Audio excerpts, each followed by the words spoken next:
during this electioneering period would you say would account for this low voter turnout? Michelle, I'll tell you that Kenyans are tired. And people really expect that, well, let me start from this point, that one, President Uhuru Kenyatta and the former Prime Minister are crowd pullers. These are people that they get into a campaign ground and you will feel the power, you will feel the tremors on the grounds, you will feel the presence. With one of them being off, of course, that force, that power, that tremor is just absent. So in my view, that is the first thing, that Raila Odinga has this following of people who just believe in him. Probably they might not believe in what he does, how he does his things, but just the presence. Because he's a gentleman who arrives at a ground, and I have been part of some of his, okay, both candidates, part of their campaigns, because that's part of the processes that we involve ourselves in. And you will feel, really, that there is a candidate who is making a point here.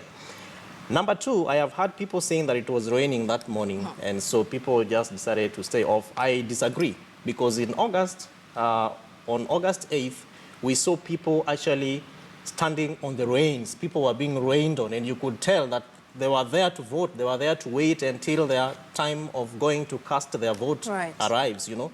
So weather and all that, I don't think is a reason. And especially for politicians who are talking about weather and rains, I think they need to go back to political science 101. The third thing, Michelle, is note that we're talking about one ballot paper.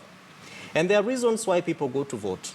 And politicians, like my friend here, has relatives, they have relations, they have people that make them go to the polling stations. What do I mean by this? What I mean by this is to say that if you have an MCA who goes out there and also wants to be voted, the person will make that independent volition to go and mobilize, to go and campaign, to go and ensure that people actually go out there and cast their ballot for the person. Add this to an MP, add this to a women rep, add this to a senator, and you will imagine. The fourth thing is the number of candidates. There are counties, for example, that had 22 people vying for a senator.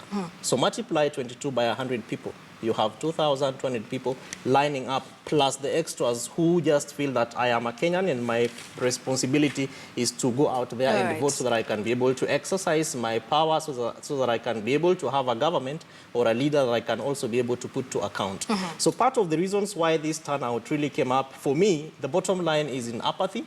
The second thing is, of course, even credence in campaigns. When you have nothing to offer, you keep howling insults at people and name-calling and all that. People just feel, okay, honestly, there is a date that has been set, and note again that this date was moved from 17th to 26th, and there are people who are saying, we don't think this election is okay. There are people who went to court to try and cancel this thing.